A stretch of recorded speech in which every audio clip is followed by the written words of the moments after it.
Before we get started, folks, make sure you hit the pause button. Okay, go down below. There's a Rumble link. Go over to Rumble and follow us over there. QFS1776.com is, without question, the holy grail of what's to come. Okay, T-shirts. You got to get yourself decorated. This way people will ask you, what is XRP? What is the quantum financial system? What is this? What is that? And you send them where? To QFS1776.com, where they need to immerse themselves, because we're going to burn down this system down to the ground. And out of the ashes will rise the phoenix. There'll be nothing to go back to. Believe me when I tell you that. Also, our Telegram groups down below. If you want to learn what's coming and you're sort of a little scared, I understand. Believe me, I was there too at one point. And if you need more than $10,000 worth of XRP or $1 million worth of XRP, you come see me. Send me an email at QFS1776@gmail, and we'll get you as much as you want. Gold and silver. Welcome to CarminesGold.com. Don't waste not even a second looking. Cheaper prices just don't exist. How important is it for you to own gold and silver right now? What does it mean to me personally? There's an economy that's about to crash beyond what words can explain. In 5 words, I'm going to educate you on gold and silver. Are you ready? You need to own some. Simple. Guys, we got Larry Ballard here. I'm recording the call, Larry. I just made the decision right now, because this is such the best podcasts in the world go unrecorded. And being that I'm in the podcasting world, I got to record my life. My life has been one big recording session now. You know what I mean? And we're talking about Africa and how dangerous it is for the United States not to get a piece of it and make the right deal, which Donald Trump is the deal maker, right? The art of the deal.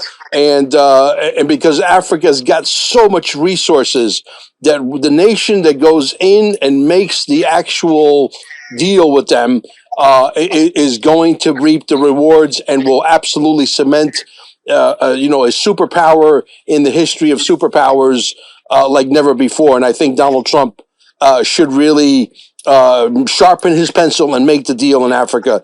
Larry, it's always such a pleasure to talk to you. Your wealth of knowledge. Tell us more, please. Well, like I said, I'm just beginning to research this topic. I didn't realize you were going to start taping. Yes. Basically, what's happening is there's a leader that's emerged in Africa that I would say is similar to Trump. Let's see, what's his name? Abraham Torre.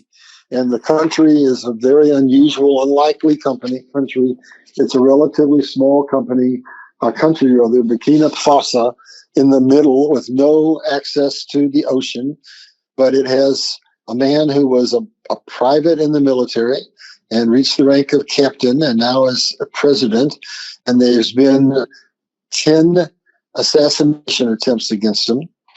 And most of them originated in Europe, and the central figure in those assassinations was France, because France has controlled, even though Africa got its independence following World War II, and they were broken up, and I think it's 54 nations.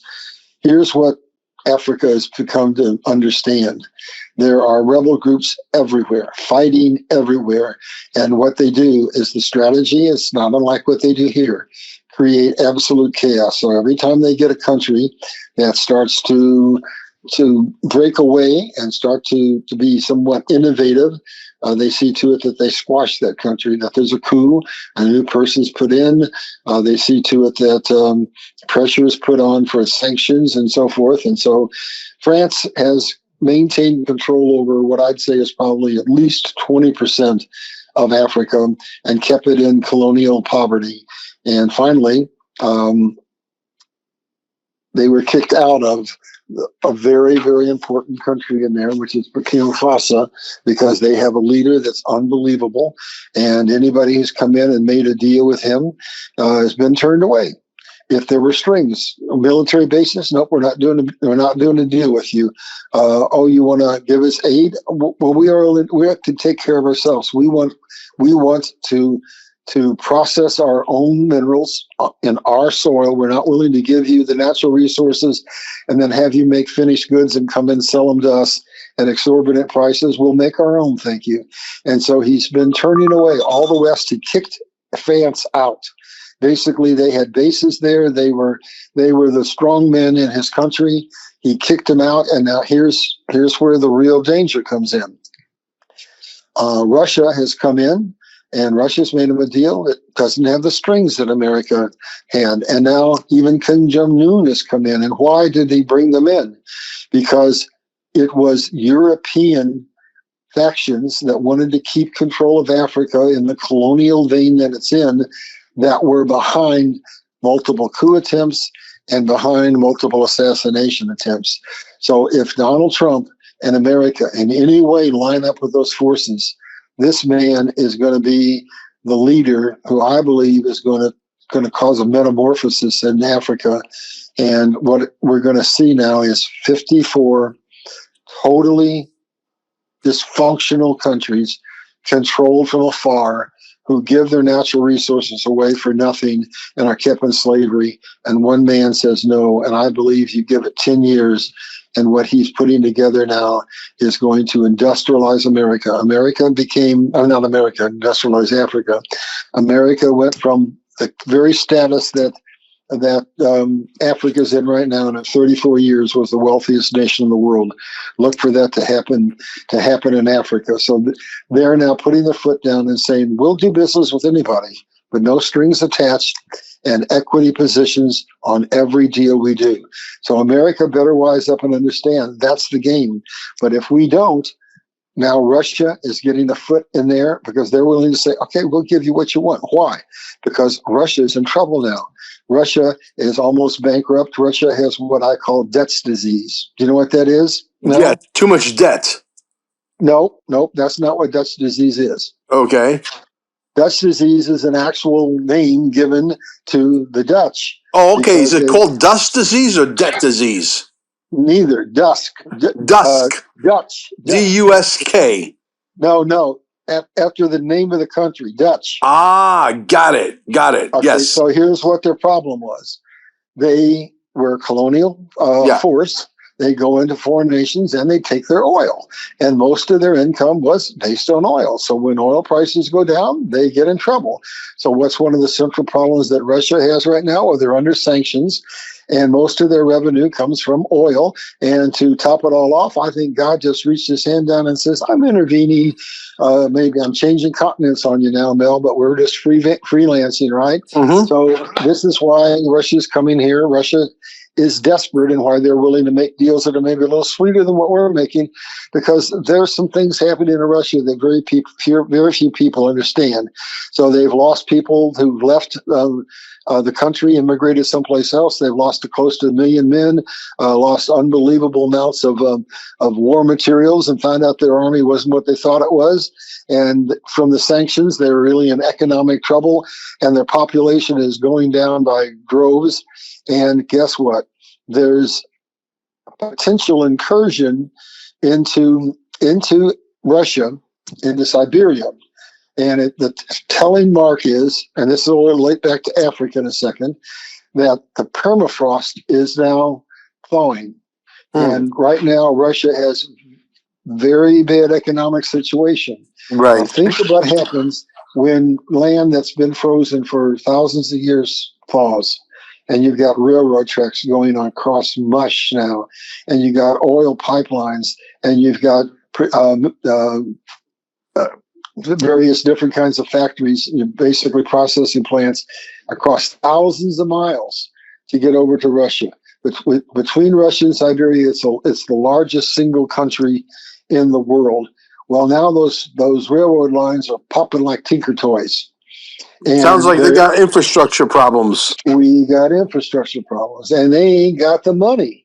And so China's been working with them, and what looks like it's, we'll buy your oil, or we'll sell, whatever, we'll hold you up and prop you up and give some assistance. But what I think, this is my interpretation, is it's really an opportunity. So there was a very significant little situation that happened recently where there was an island that was split halfway down the middle, half Russia, half China. And basically one day China just came in and took it over. And why was it important? Because it was right across, just a few miles off the shore of Siberia, where their largest city is. And think about China thinks, well, we have to have Taiwan because it used to be part of us. We have to have Hong Kong because it was part of us. Well, I'm based in history of the Bible. So did you know that at one time, go back about 100 years, Siberia belonged to, guess who? China. Right, of course. And now China's in trouble. And Russia's in trouble. So they're both doing desperate things. So now there's a very real possibility that something is emerging where China is beginning to encroach into Siberia. They're having people that are migrating over there to get a kind of a base of population. They're now doing sweetheart debt deals to get access to minerals there. But there's stuff happening. So anyway, right now I want to go back in history, and I want to show you where Russia, right, is basically a threat because of the weakness they have. So if you go back and you remember when Russia fell, right? I don't remember the year, but it was a long time 107 ago. Was one of the guys responsible for making it fall. Okay, so it fell, right? Yeah. All right, and they had all kinds of economic problems. Well, did you know that their oil lines had to be shut down because they had nobody to sell their oil to, right? And they didn't have enough capacity to store it all. So all of this oil was coming from Siberia, and when it gets cold, it's cold, right? Oh yeah. So do you know what happened? I guess everything freezes. Well, it's telling you the time bomb. Now I'm changing gears again. I'm going to Ukraine. Yeah. It tells you how everything's also interconnected. So the pipelines froze in the severe Siberian winters. And when it thawed and when they tried to open them back up, it had millions of micro fractures. So they had to x-ray thousands of miles of pipelines, repair thousands of miles of pipelines, and it took them 30 years to get back to full capacity. And the whole world chipped in to help them do that. Right now, Russia doesn't have the money because they're weakened by what's going on. So Russia's desperate. So they're looking to go in and get oil. They're looking to go that's more accessible because they realize if they can't get a settlement in the Ukraine deal by winter and those pipelines freeze again, then their debts disease becomes a fatal error because that's the vast majority of their income. And if they lose their oil in Siberia, they better darn well have someplace else.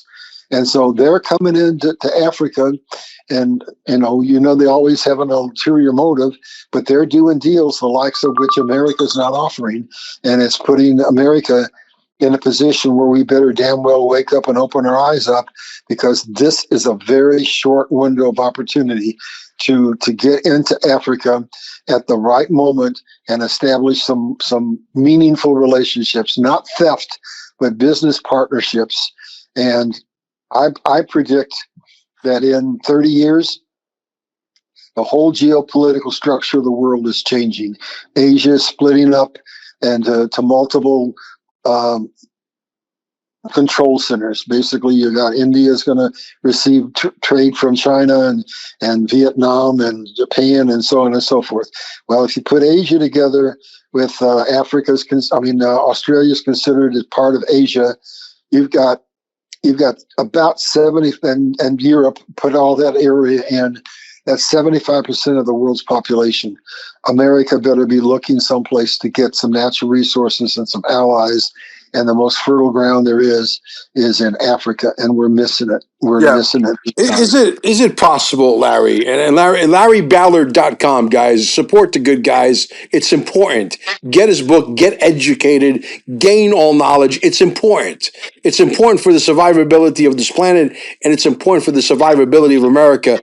And America is about to become greater than ever before. It's never going to be as great as it's going to be under Trump. And it's important for you guys to spread the word out there about Larry Ballard, who is a historian on steroids, who is a God-fearing person. He's a good friend of mine, and we're recording this call because we were just talking about such a valuable information, and it was all going by the wayside. I'm the one that coined the phrase, the best podcasts in the world never get recorded. So therefore, I'm hitting the record button a lot of times here, Larry. The bottom line is that Is it possible that Donald Trump is allowing everybody to go in and make deals or try to make deals with Africa, and then he comes in? Because this guy, you got to try to live inside Donald Trump's mind and how he thinks, and he is the ultimate chess player. He's the ultimate poker player. He never shows his cards. He keeps everything very close to his chest. Is it possible that he's going to allow these nations to go in? The answer is yes, and I can unfold some of it. But this is why I didn't want to really do it. You already read my mind. Okay, I don't need to go through with you understand where I'm going. Go ahead, answer. Yeah, I can tell you some of it, but I'm not going to cast myself in concrete because some of it's still happening. But I'll break it down a little bit for you. Yeah. So America is not really. We've ignored Africa for decades. So we had the Belt and Road Initiative from China, and at one time they had probably almost 90% of all the nations in Africa they were doing some kind of a debt trap with. Well, China's gone bankrupt. Most of the deals have gone belly up, and that's creating the huge opportunity that is in Africa. So the Belt and Road Initiative was 4,000 miles, water and land, and it went. They had one country in Europe, but then they had the Middle East, and they had probably 90% of Africa and maybe 10% of South America. And it was all about getting natural resources and getting trade lines. So that's pretty much all dissolved, at least for the time being. And basically, Russia had a few deals in there, but America's just ignored them. But now something just happened just a short while ago, and everybody I think that I've heard misconstrued it, and it could be the evolution of what Trump's doing, but it's too soon to tell. That's why I didn't want to get into it in detail. So let me ask you a question. So what do you think of what Trump just did in Africa when he closed all of the consulates? Well, I think you would be more qualified to answer that question because I'm actually literally in the middle of trying to listen to you and watching Amber cutting her hair. Or trimming her hair. Okay, not that we can't afford a barber, but they charge you a lot of money and they don't ever do the right job. So why don't you go ahead and tell us what you think? Here's my analysis. I usually like to have a lot of facts, and I usually like to leave slides, but here's my analysis. It's a strategic move. Okay. You can never see. Here's what I do that other people don't do. Being that I'm an historian and that I get unctions from God, I never attack a subject unless I come at it from a half a dozen different directions. Mm-hmm. So I don't follow news because everybody is singularly minded on what's the story of today. Well, okay, now we need a new story for tomorrow. So you have to go back to the things that Trump just did pop when he first came in. Yeah. So the first thing he did was get us out from something that's totally unrelated, but it's dear to my heart. He got us out of the federal education department because that's where one of my books is destined for. I agree. But the second thing he did was get out of USAID. Yes. Well, right, so listen, does everything resemble Nassar Jassar, or is Mel Carmine a nut job, delusional, and that should be in a mental institution locked up in a rubber room with a straitjacket? Well, it represents that, and also the Bible. The Bible says you give a man a fish, you feed him for a day. You teach a man to fish, you feed him for life, right? So what's our policy in Africa been? It's been the old colonial empire policy. Right. Here, I'm gonna try. I'm watching an important video. I don't want to lose it. I'm gonna try to park it, and I'm gonna give me a second. I'm gonna try to bring up something that I'll read to you if I can grab it. Sure. While you do that, guys, also don't forget about QFS1776.com. It's a free website that's been translated by other people that have nothing to do with us, all over the world in about 9 different languages. The last that I know of, Swedish, Dutch, etc., etc. And QFS1776.com is without question the holy grail of what's to come. And it's a free education. When you get there and you start to go through the videos, you'll get something called FOMO, fear of missing out, and you'll want to buy the XRP. And you're going to want to buy some gold from Carmine'sGold.com. You know why? Because you have to take a hedge against your wealth, because if you don't, you're going to be screwed. Go ahead, Larry. Oh, I'm still looking. I'm not sure which video I had it parked in, but what it is, if I can find it, it is from a book that came out about 20 years ago that's been redone 3 or 4 or 5 times, called The Economic Hitman, and it's the foreword from The Economic Hitman. I just don't remember what. Oh yeah, he did like several books of that. I met John Perkins on Lincoln Road at a book signing 22 22 years ago, 25 years ago, something like that. So this forward to his book will tell you what the significance is of what Trump just did in closing the consulates. So listen carefully. Economic hitmen are highly paid professionals who I'm sorry, I just lost my place. Economic hitmen are highly paid professionals who cheat countries around the globe out of trillions of dollars. They funnel money from the World Bank, okay, and that's in Europe, right? The U.S. Agency for International Development, you spell that USAID, and other foreign aid organizations, think NGOs, and think of Europe, and think of America, and think of Hillary Clinton, and think of so forth, into the coffers of huge corporations and the pockets of a few wealthy people, think of the Rockefellers, etc., who control the planet's natural resources. Their tools include fraudulent financial reports, rigged elections, think of the United States and many other countries, payoff, extortion, sex, and murder. They play a game as old as empire, but one that has taken on new and terrifying dimensions under this time of globalization. So now let's go back to the USAID. So while other nations were in there trying to do debt traps, what America was doing was really not any different. We were using USAID to give Africa food, to drill wells for them, but to never give them any technology, to keep them food dependent, water dependent, technology dependent. And America has still played out of that colonial playbook that existed for the last 300 years. And if we aren't willing to put that playbook aside, we're going to lose anything, any opportunity we have. And I'm going to make a bold prediction.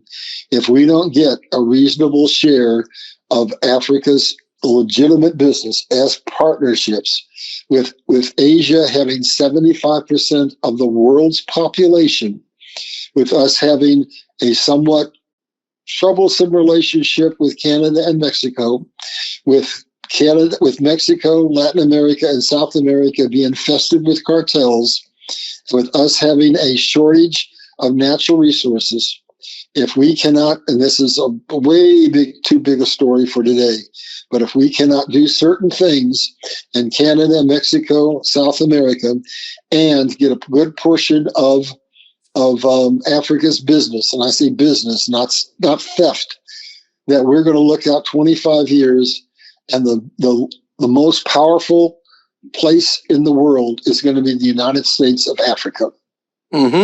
We are in jeopardy of losing our world leadership position, where there's never going to be another time where there's going to be one supreme country. It's over. There's going to be a three-legged stool. It's going to include Asia. It's going to include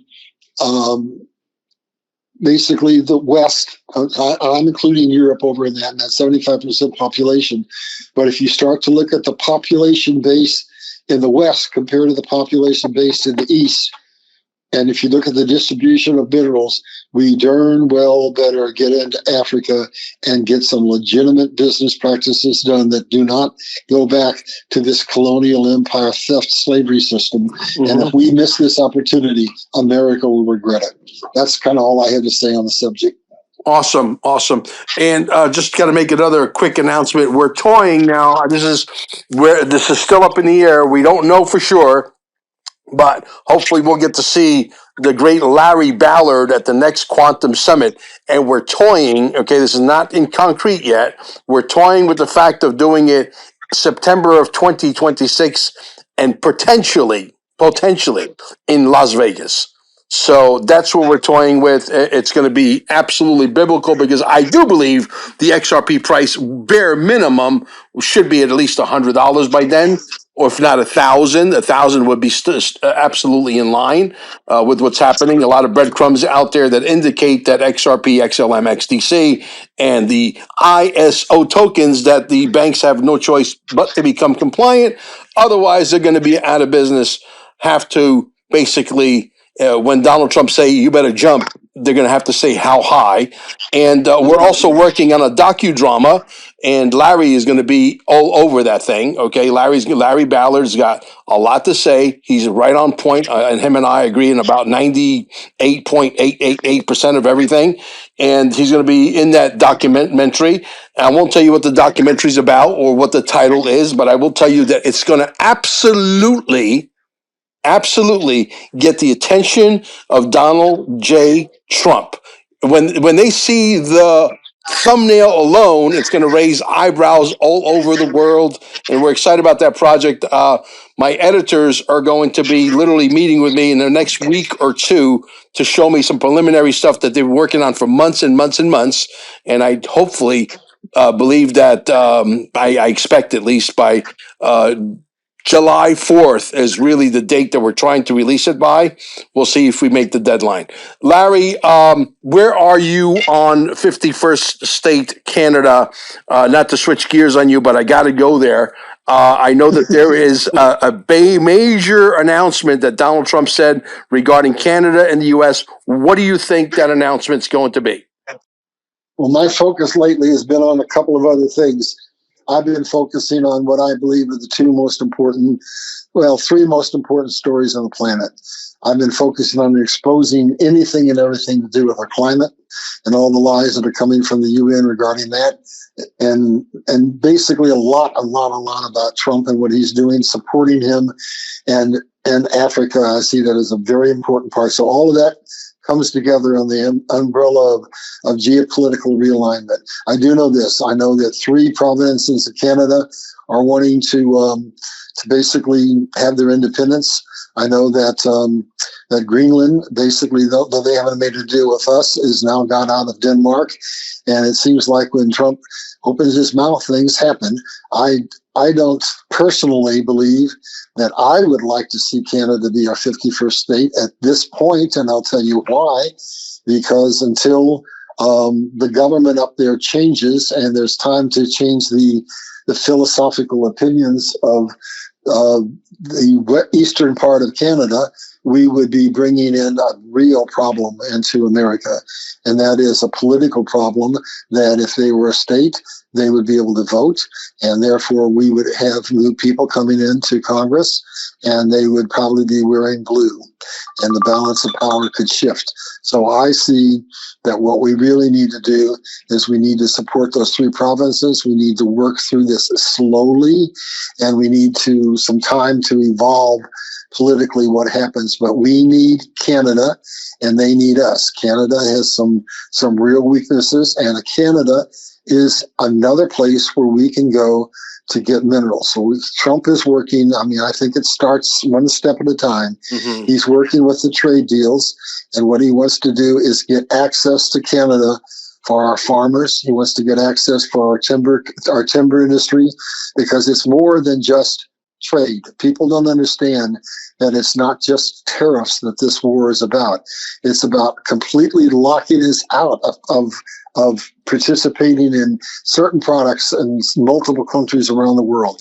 It's about things like China dumping, where they say, well, you can't have an industrial society if you don't have steel.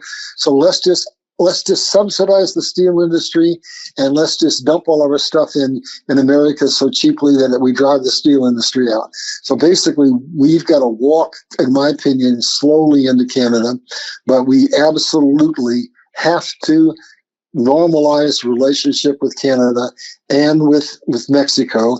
And I think a more urgent situation right now, we have to make the commitment to do what Trump has already started.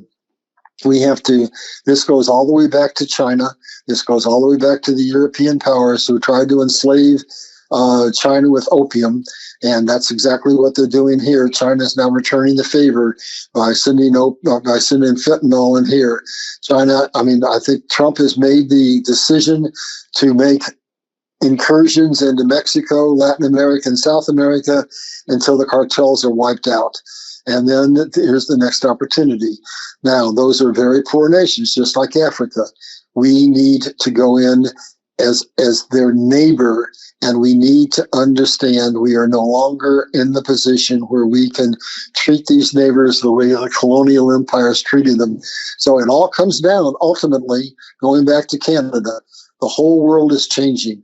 The superpowers are no longer as powerful as they were, and we're going to have to find ways to work with all these nations, and we're going to have to come to the realization, if you hurt yourself, anyone, you hurt yourself. What Donald Trump's trying to do is he's trying to bring peace to the world by creating a situation where every nation in the world has dignity, where they have equality, where they have food, where they have water, and that's part of the big picture.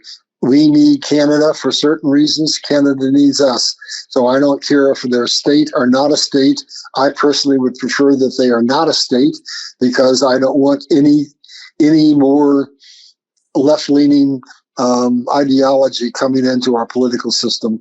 And maybe on a different vein, I would point out to one I think is even a more serious issue, and I don't know how we're going to solve it, but all right, we'll talk about Mexico here in a little bit, but I got to answer you on Canada.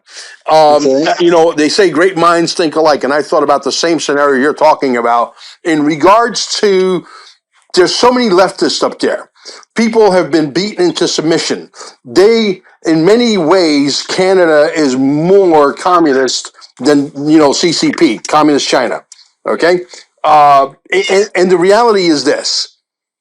It could backfire on us because we're not able to deprogram all the Canadians and reprogram them to think the right way, the way the patriots here in America think, right? It may backfire on us on the voting block, and it might give the Democrats a chance to get back in. Is that how you're thinking? That's what I'm alluding to. And remember, you got to know history.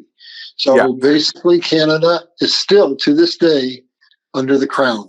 Right. And for those who don't know it, they see us aligned with Britain in World War I and in World War II.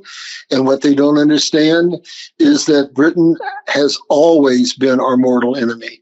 Britain has always undermined America since the very first day we were ever founded up until today. So that's something else that has to change. If Canada is ever going to join with the United States of America, then the affiliations that it has with Britain have to be severed. Period. That's my personal opinion. I'm not interested in sleeping with the enemy. And on a broader vein, America better wise up to the fact that if you go to the Bible, which I spend a lot of time in, and you go to the Revelation 17, and you go to the book, and you go to the combination beast, you find that it contains the bear, Russia, the lion, England, the leopard, Germany, and the lady riding on the beast, the Catholic Church, and the dragon, the devil.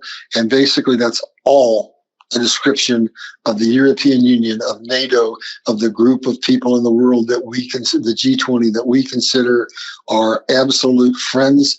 And I'm telling you, folks, if you understand history and if you understand the Bible, we have no greater enemy than right there, even greater than China. God's going to take care of China very shortly. But we need to wise up and understand we're sleeping with the enemy. Yeah, well, there's only about 17 or 18 million Canadians. They don't really have they don't procreate that much up in Canada. I guess it's too cold or something. I have no idea. Or maybe something wrong with the food. But the reality is this. If by chance, let's speculate here, because you can never get in trouble when you speculate. Let's say Canada does become the 51st state, for whatever it's worth. And we're able to talk to them about cryptocurrency and this reevaluation, and we're able to create, for example, argument's sake, 500,000 multi-billionaires or multi-hundred millionaires up in Canada. And a lot of people are going to make a ton of money, maybe not near hundreds of millions, but maybe 20 million, 30 million, 50 million. There's going to be a bunch of those, probably more so, right? That maybe stick their toe in the pool, so to speak, to see if the water's warm. And that may turn it around in the sense that, hey, wait a minute, Canada's never been so rich, and now that we're the 51st state for the first time ever, Canada, we got more wealth, we got more freedom, we got, obviously, if they become a 51st state, the Second Amendment will apply to them. All the laws that apply to us will apply to them immediately, correct? We might be able to win them over, but I see it as also backfiring and potentially being a risk unless Donald Trump is ahead of us and he's thinking of things that we haven't even alluded to. Well, you've gone from A to Z, and it's a nice place to visit, but you can't live there. You've got to do things systematically. Yeah. So if you want to change a nation, you've got to change it in steps. You got to get control. You got to get the Trudeau's out. He's gone, but you got to get the Trudeau type people out. You got to change the culture. You've got to make business ventures that draw you together as true partners. You got to fix the borders, and then you walk into things like that once you realize that you're actually on the same page. So if you don't, you can walk into a blunder. So this is just me. I would have zero interest in the near term of being aligned with Canada as far as them being a state. Down the road, 20 years from now, yeah, but I will say this, but we darn well better create an absolutely wonderful relationship with them, with Mexico, with Latin America, with South America, and we better darn well control all of the gateways that we need. That means England, that means Greenland, and that means I think he's already signed a deal with Panama, and he's protecting the Suez Canal. There's a lot of strategic things balls that are up in the air that have to be juggled right now. And I don't think Canada is really, all that important compared to many of the other things that are happening. Not in the short run. In the long run, it's very important. Yeah. It seems that Greenland is definitely maybe more in line, maybe becoming the 51st state, and maybe Canada becomes the 52nd state. Is that possible? I don't think there'll ever be a state. They only have, I think, 54,000 people. What I understood, this is not something I've been following closely, but I know a little bit about it because my father worked over there for 3 years building Thule Air Force Base, and so he'd come home and I understand it. So they've got some minerals, because you got to remember, it's mostly the western coast that's green. The rest of it is ice all the time. So those minerals may be there. The question is it going to be lucrative to get them out? But he needs it for two reasons. He needs it because we've got to have military bases so that we can keep an eye on Russia, and we've got to have basically our back door covered for a possible invasion from the north. And we've got to have, if anything ever happens, say with the Panama Canal, we've got to have a second trade route. So Greenland is a strategically very important national security issue for us. Now, I understood that he made a deal recently where he offered every resident of Greenland, I think it was $1,000 a month. So I don't know what the deal maker's doing, but I'm not quite sure it was just coincidental that after he made his overtures towards Greenland, that they voted to break away from Denmark. So that leaves the door open. There's several factions in Greenland that really want to be just totally autonomous, but they have a problem. They were getting quite a bit of financial aid from their sponsor country, and somebody's got to come in and give them that. So it's all about a deal. If Trump can put enough money together to replace what they were getting from Denmark and then some, and if he can give some stipend to the people to make them happy, and then if he'll give them some ecological assurances that any mining is not going to leave their habitats ruined, then there's a deal to be made. I think that, give it a little while, and I think it's more likely they become a territory or something like that. I don't personally ever see them becoming a state. I seriously doubt that. Sort of like a Commonwealth, like Puerto Rico? Yeah, something like that, yeah. Gotcha. Well, that makes sense. And how about Australia? There's been talk basically that Australia is potentially another territory. And I'm sure the Aussies are smart enough. And I like the Aussies.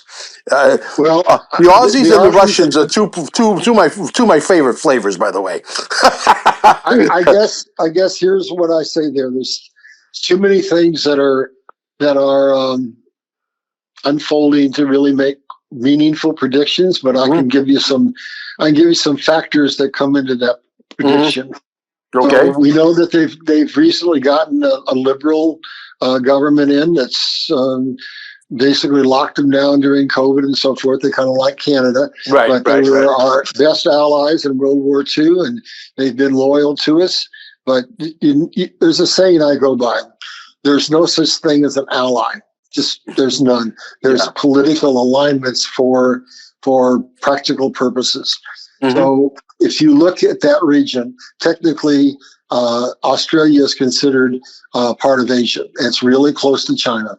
So if you look around there, you look at the the Indian Ocean, you see Japan aligned with America. You see Vietnam aligned with America. You see Taiwan aligned with America. You see Vietnam aligned with America. You see Australia aligned with America. So why?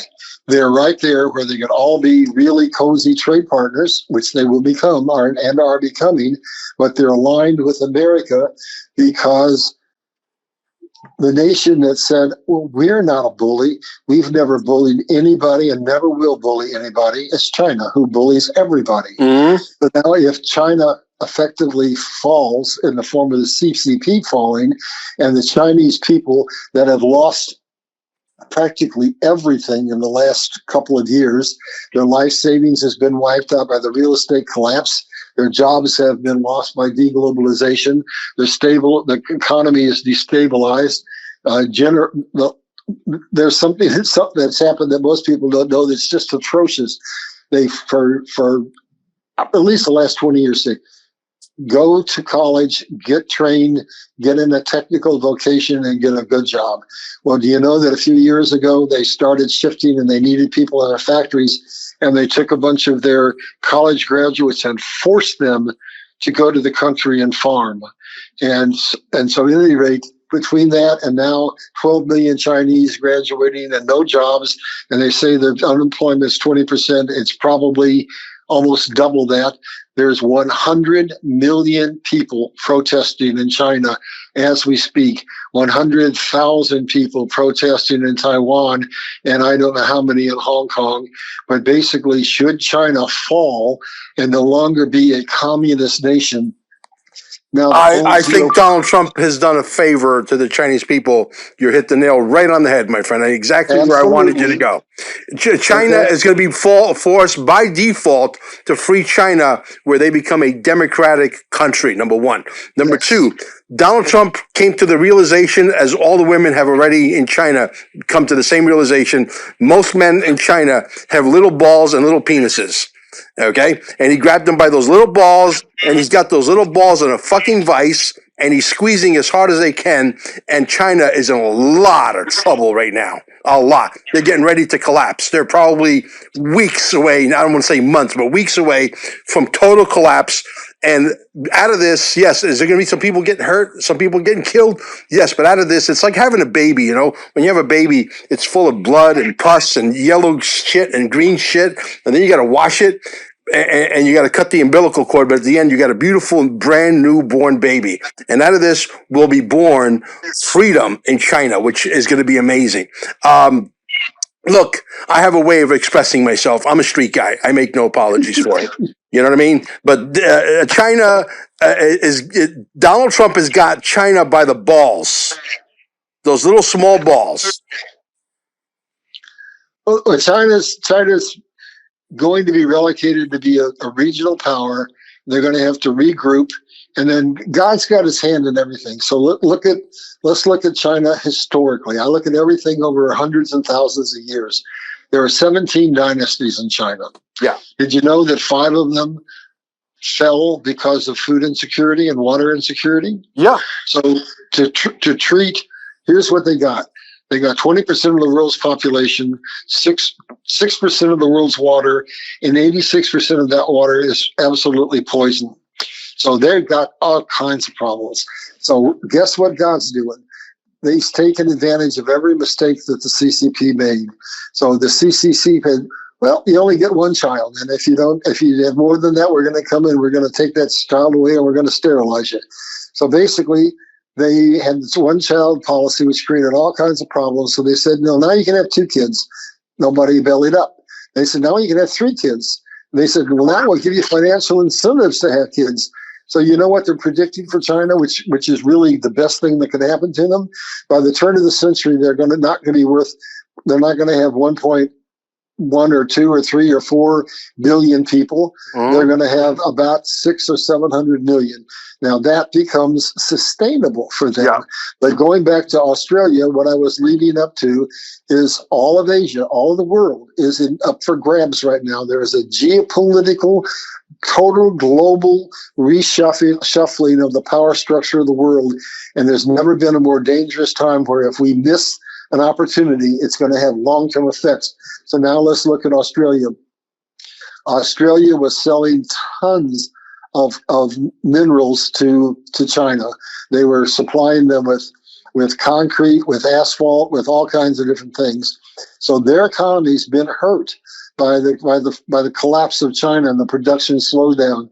So now what do we have to ask ourselves a question we can't answer today?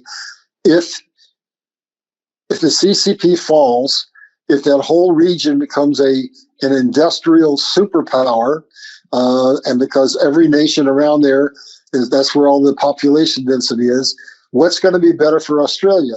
To trade locally with countries that are right at their doorstep, are to trade with America halfway around the world?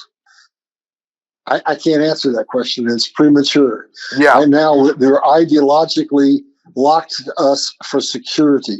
If they don't need security, basically the leverages that America has are going to shift.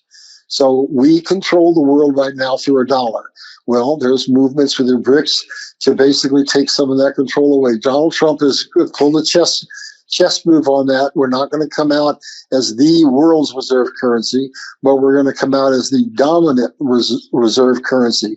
Yes. But also, if the world comes to peace, because everybody can feed themselves and has water, and it's all possible with the technologies that are coming, then geopolitical alignments are going to align. And they're going to align first and foremost around proximity. Sure.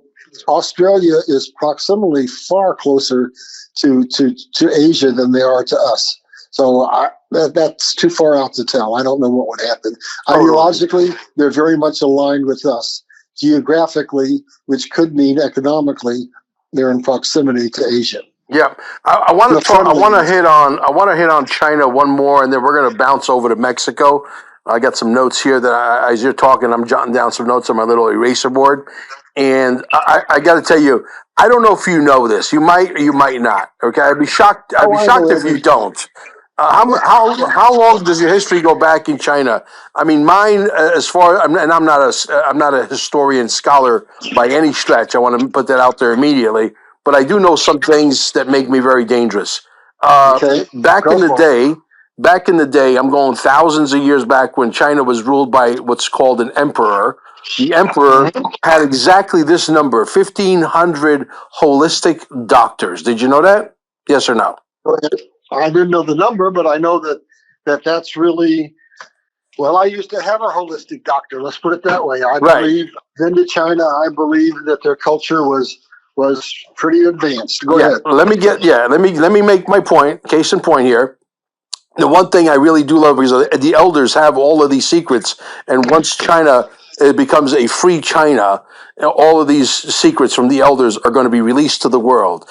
They had the most amazing incentive, Larry, to be able to keep the emperor alive through herbal medicine. You know why? If the emperor died prematurely, you know what happens to those 1,500 naturopathic doctors? You're telling me they kill them? They kill them all. Okay. They had a major incentive to stay alive. And to stay alive, they had to keep the emperor alive, which you had their brains travel where no brains would travel and find the secrets of the universe when it comes to herbal medicine. And the elders are about to release it all. We're going to be able to get medicine, real medicine for once when this whole thing goes down, whether you call it Jasara or DOGE, Department of Jasara, Department of Government Efficiency, whatever you want to call it, it's going to be biblical because we're going to have our hands on medicine that actually works. That when you ingest the medicine, the body goes to work. The body knows exactly what to do. And there's no disease that we cannot conquer literally sometimes in hours, sometimes in Mel, I days. got to interrupt you. Yes. No, it's far better to take Rockefeller produced poisons than Big Pharma? medicines. I know you're being sarcastic. I love it. Sure I am. Let's go to Mexico. I call her the Mexican maxi pad lady, the new president of Mexico, who's acting like she's got Explain that to me. What's that mean? maxi pad. Yeah, That's what they wear when they get that monthly thing. yeah, but you got to give me a political context. Oh yeah, I will. I'm going to get to it right now. And she made a speech about a week and a half ago, trying to act tough in front of her nation. Donald Trump is not going to come here to mess with the cartel, with the Army of America. And I predicted this immediately before they swore him in, after we knew that he was elected. And I said, there's one war that Donald Trump is not going to be able to get out of. And you can go back. It's already been time and date stamped, months and months ago. And I said, Donald Trump is going to go in and wipe out the cartel. Now, she made a speech saying there's no way that Donald Trump is going to be allowed to come to Mexico and wipe out the cartel. And I believe me when I say I definitely do not concur. I do not agree with her. He's gonna come down with the wrath of God on her, and she's going to capitulate. She's going to allow the army, because you cannot have Nasara, Jasara, DOGE. You got to have a situation where we have peace on earth and we eradicate all evil. The cartel needs to be absolutely crushed. Agreed? Disagreed? Do you think Donald Trump has a chess move for Mexico? Yes or no? Well, it's not the cycle I've been following the last week, but didn't he just make an attack on the cartels in Mexico? You know what? I haven't been watching anything for the last 3 days myself. You might be completely right. I think he did, but I'm going to agree with you, but I'm going to disagree with you. Now, sure. If I disagree with you, will we still be friends? Absolutely. All right, so you got to understand one thing about me, folks. If you're listening, if you never heard of me before, I died in '68 in an automobile wreck, and I've been doing this stuff from the Son from God for 56 years. So it's 56 years worth of studying, and what God told me He would give me is something few people have, almost a photographic memory, where I've been stuffing stuff in my head for 56 years. And the more stuff you have, the more puzzle pieces you have. The more puzzle pieces you have, the clearer the picture becomes. And the clearer the picture becomes, it's almost like you're looking at everything from 60,000 feet up where you can see everything. Therefore, you look at things at greater levels of detail. What Mel just said is absolutely correct, but I'd like to take you a little deeper. So I follow Sun Tzu. You never, ever, ever enter into a war unless you understand the enemy as well as you understand yourself. You never enter into a war unless you know your first and your last statement or move, because if you do, you've lost before you ever started. Donald Trump is a student of Sun Tzu. That's why he's a great negotiator. 100,000%. There's multiple layers to what we see versus what happens behind the scenes. So now I put myself in, I spent a lot of time understanding Trump, less time and understanding other political leaders, but I can come at it from a broader perspective. Now, if I'm the president of Mexico, and large portions of my country are controlled by the cartel, and there's much graft in my country, and people who stood up against the cartel before in political situations have been assassinated, it might be a little dangerous for me to say, well, America, come on in and you take those cartels out. Just be my guest. But she gave them 10,000 on a different vein. She gave them 10,000 military on the border. Now, that was coerced, but basically Donald Trump's coming in and I can just see what he's doing. He's saying, all right, here's what's going to happen. We're going to squeeze you or you're going to cooperate. So the first thing you're going to do is you're going to stop being the back door for China for trade. You want to be a part of the benefits that you get being part of the American trade deal. You're no longer going to allow things to come in from China, change the labels, and send them up here. So that's done. You're not going to do that. You're going to protect our borders. But she has to have some some political protection. So she has to act as if she is absolutely against any American incursion into her country, or else the cartel probably kill her. So I believe there was probably a deal driven, and part of what I say that is the case is because we've had drones flying over there pretty prolifically for quite some time now, and we weren't seeing them be having airplanes come at them or other drones, and we weren't seeing lots and lots of protest. So my read is that quietly behind the scenes there have been agreements made. This was sanctioned, but she had to have political cover by making it appear that she was against it, because it otherwise could have threatened her very life with the cartels, because they'll do anything to keep power. But I think Donald Trump, now going to your point, is absolutely understands we have to have economic partnerships with Canada and Mexico, Latin America, South America, and hopefully he understands we have to have partnerships with Africa. So the only way we can have partnerships with Mexico that are meaningful, Latin America and South America, if the drug cartels are gone. And that's in our best interest from a national security viewpoint and from theirs. So I believe when Donald Trump said he's going to wipe out the cartels, he means he's going to wipe out the cartels. And he'll do it with or without the support, because he always lays his groundwork. So he declared that they were basically now terrorist groups. And there's lots of precedents for going in and taking out terrorist cells in other countries.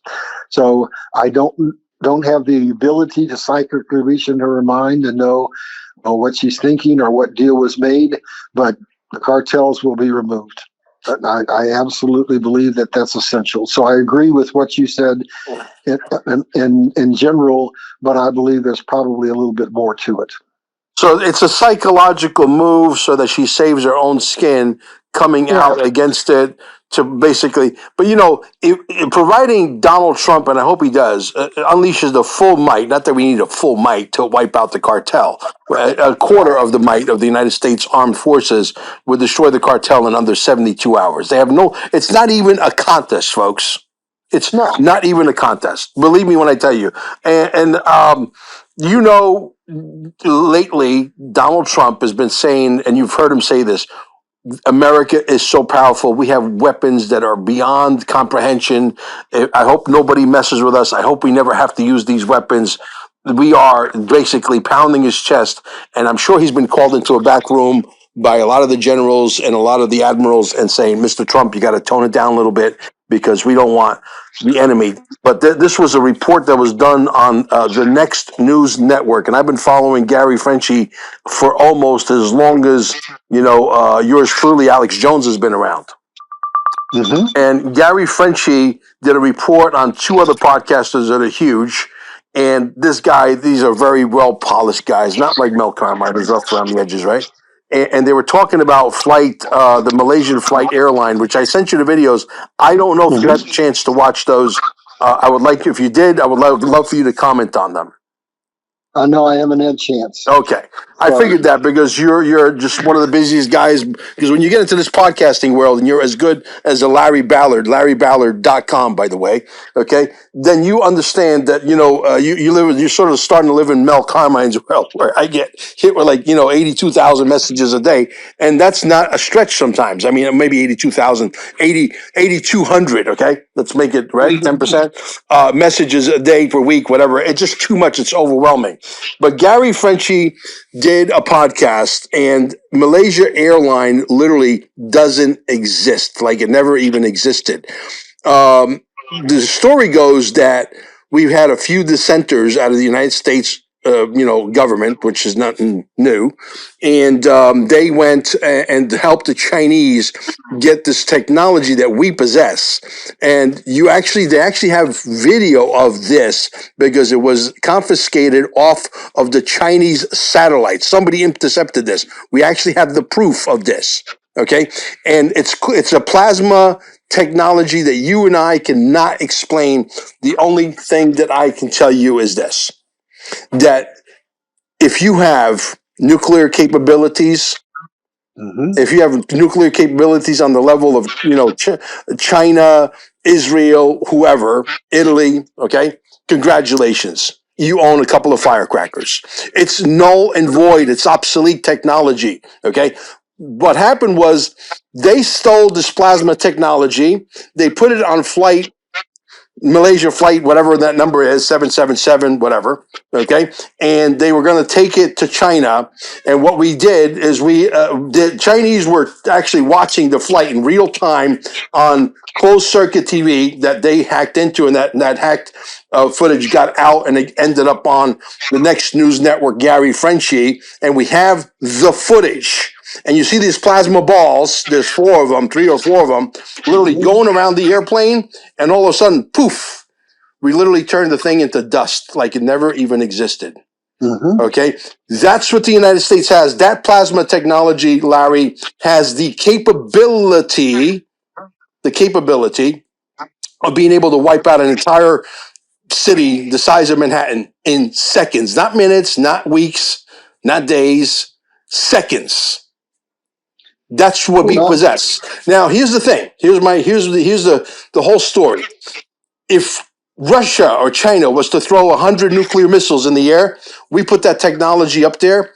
We disintegrate it, make the material inside the nuclear missiles completely inert, as if it never even existed. So there's no harm to the atmosphere. There's no harm to planet Earth. And those things literally get turned into dust, to disintegrate, pulverized right out of thin air. That's what the United States of America possesses. Okay? And we allowed them to watch this whole entire movie play out on closed Chinese circuit satellite TV. And what we did is, because we wanted to get a slow burn, they put some lithium batteries on there that they knew that these things would burn very, very slowly. And those people that were on there, especially the Americans who were selling out to the Chinese, who also got killed in that transaction, if you will. Okay. What happened was that they allowed that slow burn to happen because they wanted to have a little torture pleasure out of the whole thing. Okay. There's Mel. Okay. I'm telling you, that's what happened. This is why the black box doesn't exist. That's why a door hinge doesn't exist. That's why the wings don't exist, or any of the luggage or any of the engines. Nothing from that airline exists because it went poof into thin air, gone. That's what the American government possesses. I didn't see that particular thing. And I'm going to resend it to you. I want you to promise me. I'm going to go in. I'm going to go into your text message that I sent you those videos. I want you to promise me that you will watch those. I'll watch it. It may take me a few days, but I'll watch it. Yeah. Well, I don't know particularly about that, because I usually try to cast my net on more complicated things that are, global. But I can go back into history a little bit, and I can go forward into the future, and I can substantiate. I'll make your life easier. I'll go in and I'll resend them to you, because I want you to watch them, because you and I are going to do another show specifically on that, because I want to tap into your incredible mind. Okay. Well, I'll watch it. Yes. In the meantime, here's what I would say to substantiate and support what you said. Mm-hmm. So let's look at something. I don't remember the name of the person. It was just something I caught. But somebody in the Trump administration came out recently on television and said, he was asked a question. He said, we have anti-gravity devices. And I sent you that as well. Yeah, and we have time travel. And now let's go back a little further.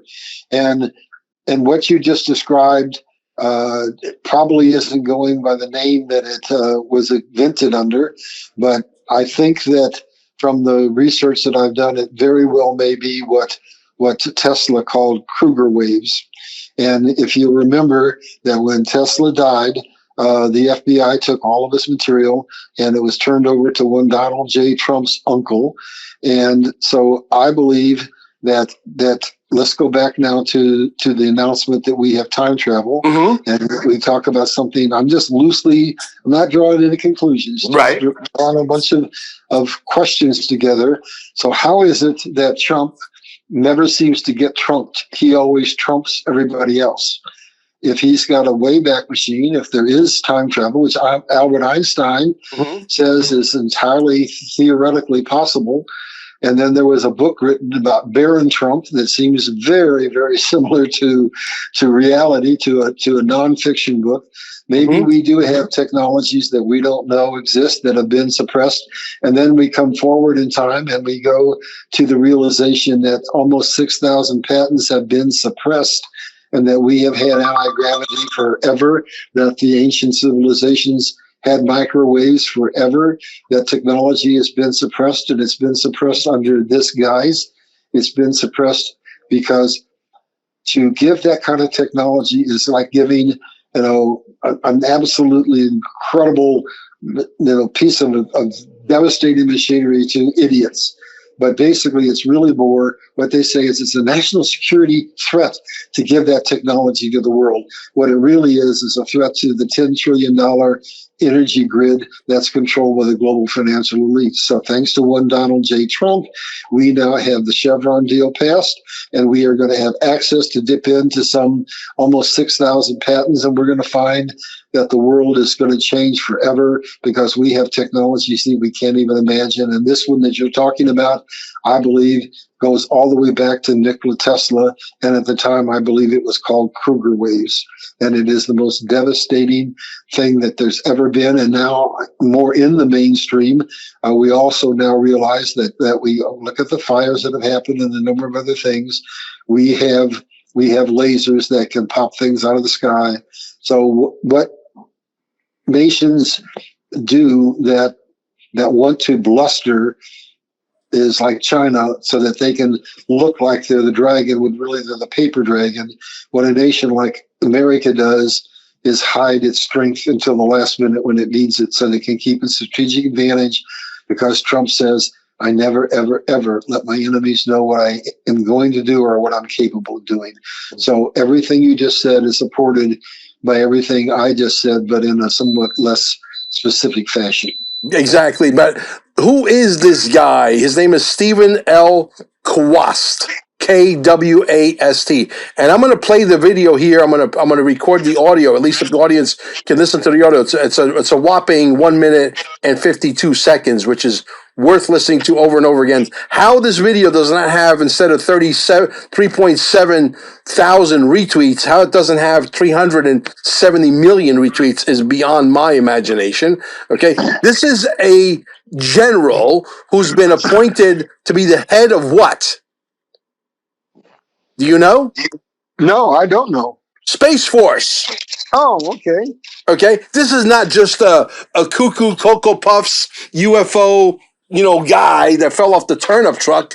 This is the guy that's been basically told to, hey, leak this out, because once this leaks out and we actually have it, but I want to make some comments on what he's going to say. We're going to try to make the show 1 hour and 17 minutes. We're at 1 hour and 6 minutes, so we got 11 minutes to go.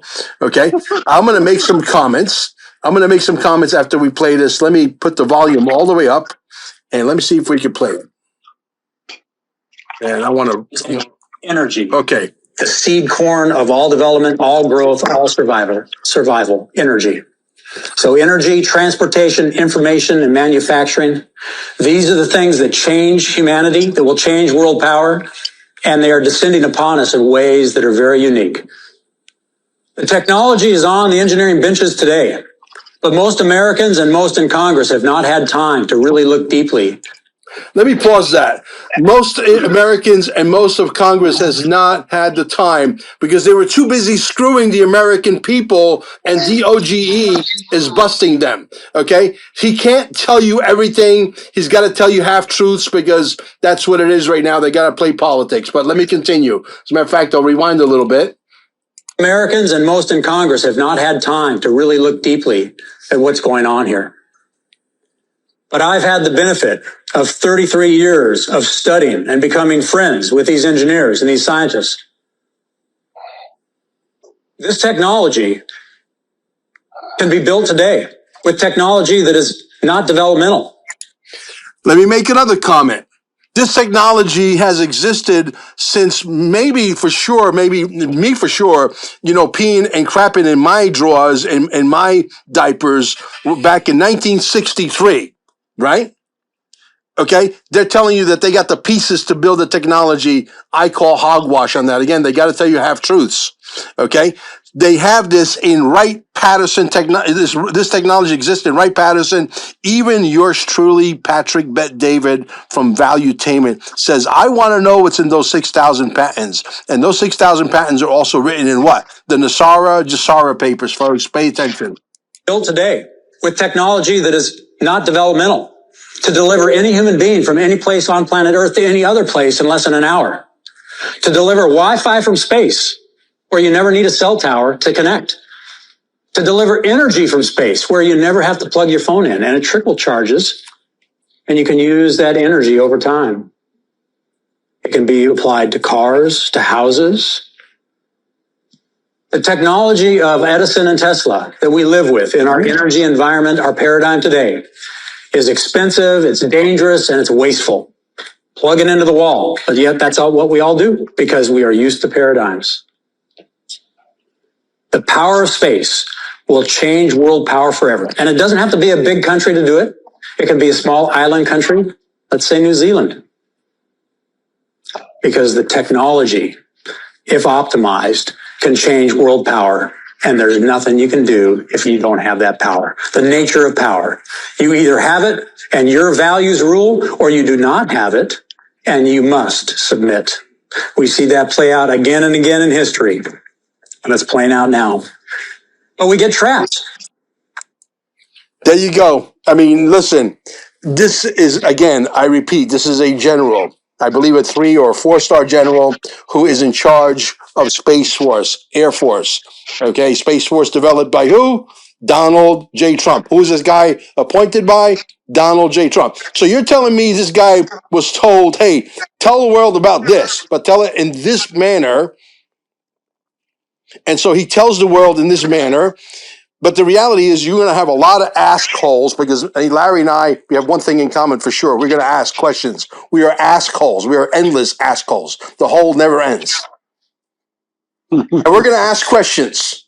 If you got this and you just said we got free energy technology and we can fly anywhere on planet Earth, what else do you have? We want to see it now. And this is going to be Pandora coming out of the box and you're never going to be able to put it back in the box ever.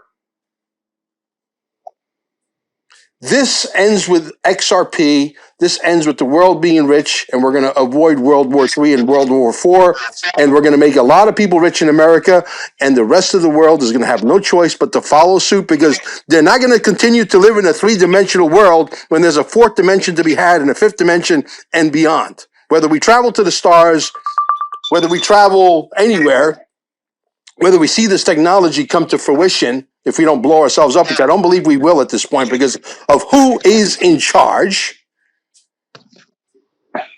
then glorious times are ahead. I know Larry owns, some XRP. He's very excited about it because he could see the future. Him and I met, and we got to tell the story, I think, for whatever it's worth, Larry. Him and I met in Oklahoma at Clay Clark's event, and he was about 7 feet away or so from me. And they were talking about how, Klaus Schwab is going to take over the world and Awari and all these guys. And, you'll have nothing. You'll be happy. No, that's not the case because Klaus Schwab, whether he's a clone or he's a duplicate, whatever he is, he's no longer here. He's resigned. And Donald Trump said no central bank digital currency. And they're talking central bank digital currency. And they basically, you can correct me if I'm wrong, General Flynn in the front of the room, along with Clay Clark, which I respect both of them immensely, said, we're doomed. Donald Trump doesn't have the power to stop the central banksters. And I stood up and I said, General, with all due respect, you don't know what the F, but I said the whole word. You don't know what the F you're talking about. You have no clue. And I said, these asset classes, that's why there's a Mexican standoff. And I'm going to try to say it verbatim. I says, work perfectly well peer-to-peer, and I could buy your house, your pickup truck, your jet ski, and I said it in that order. And I could send the money directly to your wallet. Do I need a central bank digital currency? The answer is no. And to that, he said, if I remember correctly, Larry, you can correct me. He said, young man, You're talking about acronyms that I'm not aware of. So you're here telling the world that everything's about to fall and that Owari and Klaus Schwab are in charge. We're powerless. And you don't know what a peer-to-peer transaction is. Do you remember that? Do you remember it pretty much like that, Larry? Yeah. Yeah. The whole room stood still. You could hear a pin drop to what after the entire transaction was done and we broke for lunch.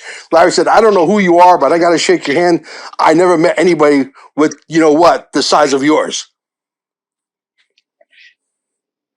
That's how we started our relationship. Yeah. So we're both truth tellers. Yeah.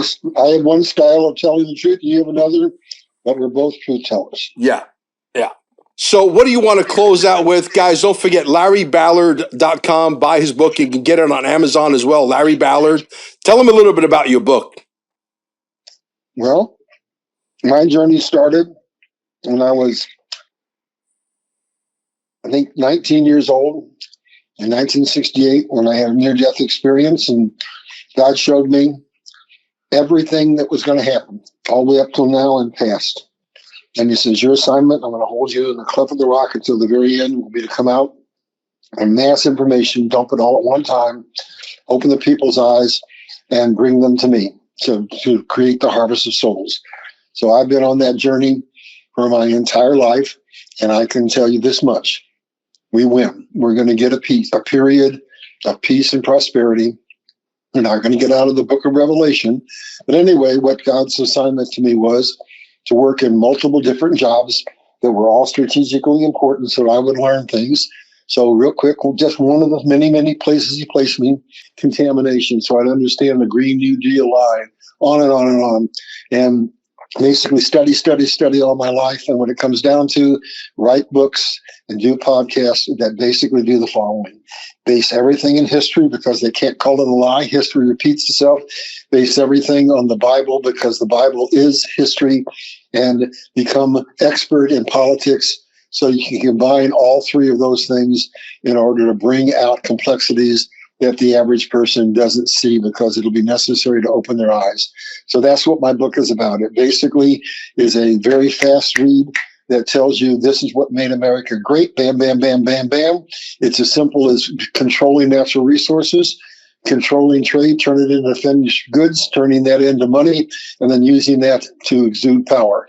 And then he told me to tell the people how we lost it and how we're going to get back our power, and to give a description of what the world is going to look like. We're moving into a period of peace and prosperity, and the wars are going to end, and it's going to be largely based to what DeMel was talking about, which is energy, which I've studied for years and years and years.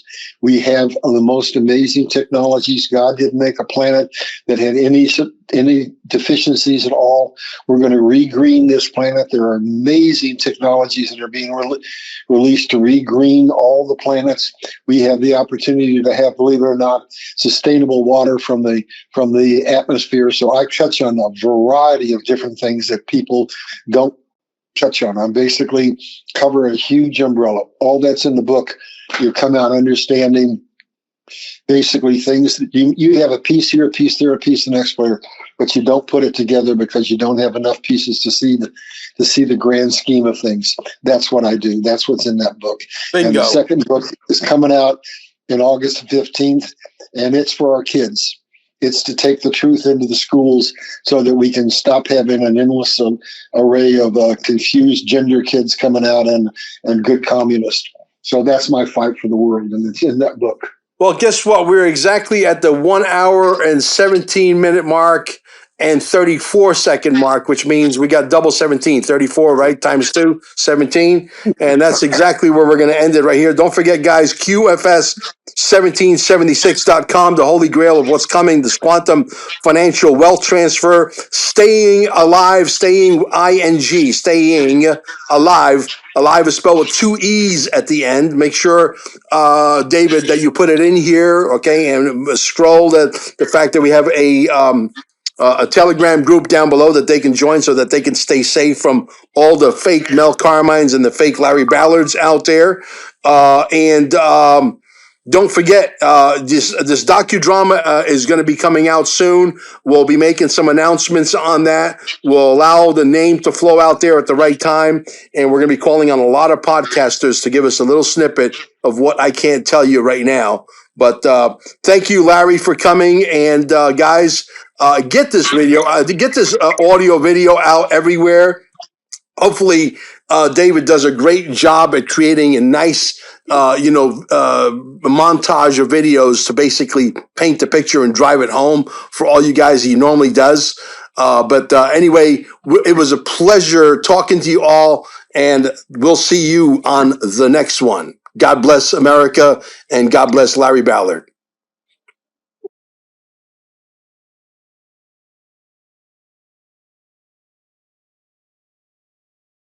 What if I told you aging could be reversed? At Staying Alive Wellness Center, a hyper-advanced light system in Cape Canaveral is no longer a theory. It's measured in real, provable science. Independent lab out of Houston, Texas has confirmed with conclusive data your telomeres, those critical markers of cellular age, are actually lengthening. Yes, age reversal.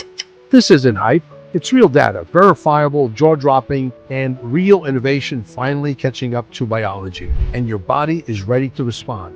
Visit us at stayingalive.com or call for an appointment. Recharge your body at the cellular level. What are you waiting for? A more youthful life is here now. Gold and silver. Welcome to Carmine'sGold.com. Don't waste not even a second looking. Cheaper prices just don't exist. How important is it for you to own gold and silver right now? What does it mean to me personally? There's an economy that's about to crash beyond what words can explain. In 5 words, I'm going to educate you on gold and silver. Are you ready? You need to own some. Simple.